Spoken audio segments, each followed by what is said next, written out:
everybody. My name is Kimberly, and of course, I am the founder of My Girlfriends.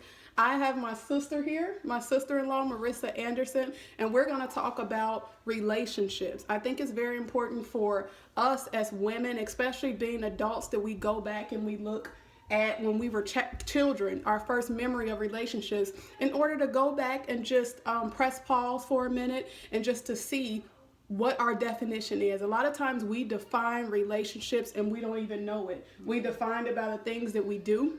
We define it by how we think, and we define it by how we approach other women as well. So my sister agreed. Thank you so much, sis. Yes.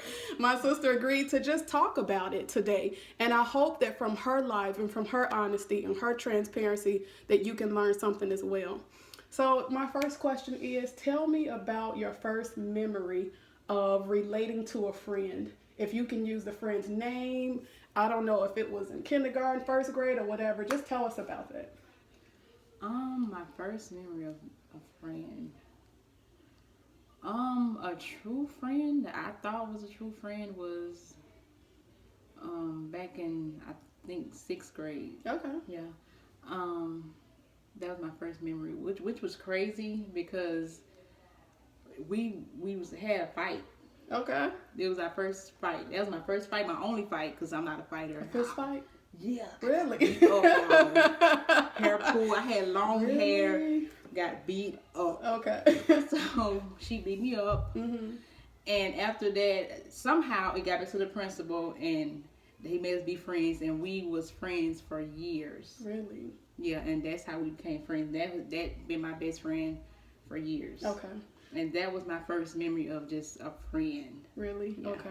You know what, y'all? This is so good because I want to point out to you her first memory of any kind of female relationship was attached to a bad connotation. Isn't that something?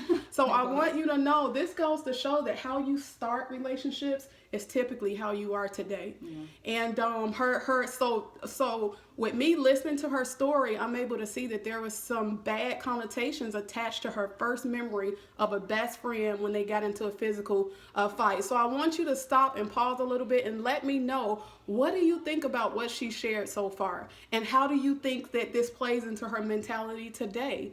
I think that because this was her first experience with with friendship, it might even today might play some negative feelings and thoughts towards women. And I want you to press pause. If you can press pause on this video now, I want you to think about yours and write it down. This is a journey that we start, and you start from the beginning. Anytime you want to improve in something, you start from the beginning of your memory with it. Now, my sister-in-law has a younger sister, and I want you to, so it's not like she didn't grow up in the house with other women, but this was the first thing that came to her mind outside of the people in her home as well. So Marissa, can you tell me, if you can remember a little bit, what did, after that fight, being in 6th grade, being probably 12, a young girl, what did that mean to you? And how do you think that might have shaped how you see women? I don't, at this point, as far as friends, I mean, I just got into the church, so I have, like, I say 1 or 2, like, good friends, but before then, I didn't really have any friends. I have family. Okay. So as far as friends, I didn't have any friends. Okay. So that makes sense. I just kind of detached from having any friends outside of family. Could it have possibly started after that fight? Possibly. Yeah. Because it was like she was, everyone detached from me because no one liked her. So I was so loyal to her, you know, I didn't have any friends. So once me and her kind of detached, people really didn't, you know, come back to me. So I was kind of solo. Okay. So I was like, okay, I was good with just being by myself. Did y'all hear that? I always say as women that life was never meant to be done by yourself. And anytime you by yourself, I want you to look at your life and see how you've grown consistently. The way God set our life up, and that would make me latch on to men, which is the worst thing ever. Wow. Me not having a whole bunch of female friends and make me, because you know I'm cute, so it wasn't hard for me to get a man. So that would make me want to latch on to men, as friends, as just to have that companionship that I didn't have, for strong female friends. Just want to put that. Wow, that's really, really, really good. And I don't think that you're by yourself, to be honest, Marissa. I think that there are thousands of women out there that are like you. When there's a breach in their relationships with women, sometimes they run. And I'm not saying this is you. Sometimes they run into unhealthy, premature relationship with men. And I want to ask you a quick question. So if this is you, I want you to take some time to think about it and explore and look back in your history as well. A lot of times we don't know how we are, but when we do look back, it does give us clues to how we are. Now, Marissa, I wanted to ask you, I think you touched on it a little bit earlier. How many quality friends, first of all, how old are you? 30. Okay, how many quality friendships do you have at 30 years old currently in your life? Currently, I would say the two recent ones, like outside of family, the two recent. Well, I'll say one because I just started with another girl in church. I'll just say one as of now. How long have you guys been friends? Just a couple months. Just a couple months. So y'all hear this?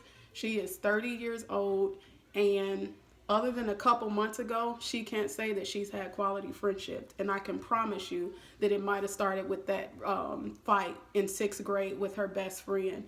Marissa, I want to thank you so much for being honest. I really appreciate your transparency because I do know that your story, your life, your truth can help someone else. And if anything that you've gotten out of this video, girlfriends, I want you to get out of it is looking at the root to your relationships. The way our lives work, our first experience with people is in the home. So if you're anything like Marissa and I have trouble making quality friendships, I want you to go back and evaluate the relationships at home. How do you see your sibling? Did you guys get along? Who was the oldest? How did that dynamic work? Who taught you relationships? How were your parents relational? Because typically we learn things without even being taught. Without even being taught directly. We learn things by the models that are set before us. So Marissa was honest, and and she's to say, and by 30 years old, I would say that you at least need 2 to 3 quality long-term relationships in your life, because you need people to see your growth, your journey, who you are, and to help that go with where you are today. So I want to thank you so much, sis. This is my sister-in-law, for being honest. I hope you take a moment to recall and look back into your relationships to evaluate where you are now. I really want to say, honest to God, we really are better together. We are. Love you guys. Bye.